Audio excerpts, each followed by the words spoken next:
Selamat datang kembali di pembahasan mendalam kita. Hari ini kita mau gali satu strategi unik nih dari buku The 33 Strategies of War. Strategi ketujuh, mengubah perang menjadi perjuangan bersama. Kita fokus ke aspek moralnya ya, gimana membangkitkan semangat juang itu. Mungkin Anda mikir, apa sih pentingnya? Nah, semangat ini seringkali jadi pembeda loh antara menang dan kalah. Bahkan saat, katakanlah, sumber daya lagi mepet. Mari kita beda bareng. Iya, betul. Yang menarik di sini itu gimana fokusnya digeser. Strategi ini bukan cuma soal motivasi perorangan, tapi lebih ke membangun, identitas kelompok. Intinya tuh gimana caranya bikin orang merasa nasib pribadinya itu terikat, bahkan bergantung sama suksesnya kelompok melawan musuh bersama. Gitu. Ini soal ikatan emosi yang kuat banget. Oh, jadi bukan sekedar teriak ayo semangat, tapi lebih dalam gitu ya. Bikin orang benar-benar merasa kita lebih penting dari saya. Terus gimana tuh cara kerjanya di dalam kelompok? Nah, dalam kelompok yang solid, emosi itu gampang banget nularnya. Semangat, takut, berani, semua bisa nyebar cepat. Apalagi dari pemimpin. Tapi ini bukan cuma soal ngomong doang ya. Tindakan nyata pemimpin, apalagi pengorbanan yang kelihatan jelas, itu yang bener-bener nyulut semangat.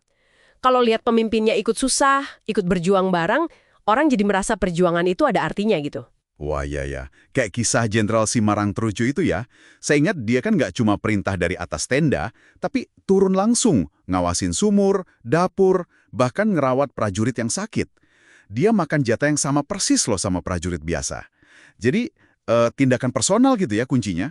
Tepat sekali, tindakan personal itu ngirim pesan yang kuat banget. Saya bareng kalian, saya ngerasain yang kalian rasain. Hasilnya kan kelihatan, moral pasukannya langsung naik drastis, bahkan yang sakit pun jadi pengen ikut perang. Ini nunjukin kekuatan kepedulian yang otentik. Terus ada lagi Hannibal dari Kartago. Pendekatannya agak beda ya kayaknya. Betul, Hannibal itu, jago banget soal psikologi massa. Sebelum pertempuran penting, dia nggak langsung pidato yang membakar gitu. Dia malah bangun kedekatan dulu, nenangin pasukan, kadang malah bikin mereka rileks atau ketawa. Baru deh setelah kondisi emosinya pas, dia sampaikan pidato yang nyentuh banget ke realitas genting mereka. Pendekatan nggak langsung ini bisa efektif banget buat bangun fondasi moral. Tapi menarik juga ya pendekatan gak langsung kayak Hannibal ini. Apa nggak ada risiko gitu? Pasukannya jadi kurang panas pas dibutuhin kalau nggak langsung dibakar semangatnya dari awal? Itu pertanyaan bagus sih. Ya, pasti ada risiko kalau timingnya salah atau pesannya kurang kena. Tapi keunggulannya Hannibal itu, dia bangun kepercayaan dan ketenangan dulu. Jadi pas semangatnya dinyalain, efeknya lebih dalam, lebih tahan lama. Bukan cuma euforia sesaat, dia mastiin pasukannya siap mental dulu sebelum siap emosi buat bertempur habis-habisan. Gitu. Nah, ini kan strategi yang kayaknya nggak lekang waktu ya. Bisa kita lihat polanya di tempat lain, kayak di politik modern, misalnya Lyndon B. Johnson. Iya, contoh LBJ ini nunjukin banget kekuatan loyalitas yang dibangun lama. Jauh sebelum dikenal luas, dia udah banyak nanam jasa ke orang. Begitu dia butuh dukungan, walaupun dianggap nggak diunggulkan, jaringan relawannya ini gerakannya militan bakat. Seolah-olah hidup mereka tergantung sama kemenangan Johnson. Dan Johnson sendiri kan memimpin dari depan ya, kampanyenya gila-gilaan. Ini jadi keingat kalau di proyek kerja yang susah gitu, pas semua orang merasa senasib sepenanggungan, tiba-tiba energi tim bisa luar biasa ya.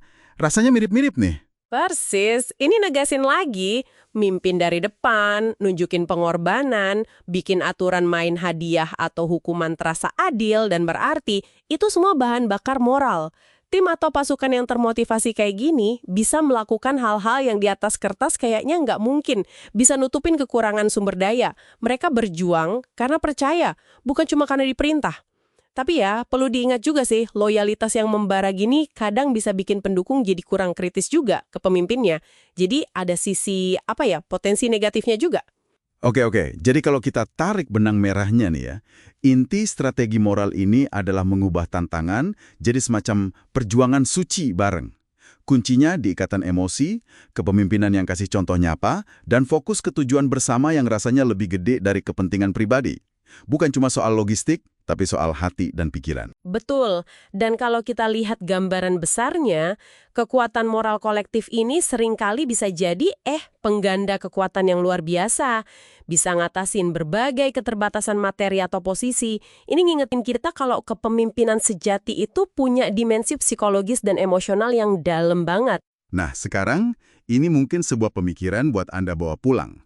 Di luar konteks perang atau politik yang mungkin ekstrim ya, gimana prinsip perjuangan bersama ini bisa Anda terapkan? Mungkin di tim kerja Anda, di komunitas, atau bahkan di keluarga. Apa ya tujuan mulia atau tantangan bersama yang kira-kira bisa menyatukan orang-orang di sekitar Anda dan membangkitkan semangat kolektif mereka? Coba direnungkan.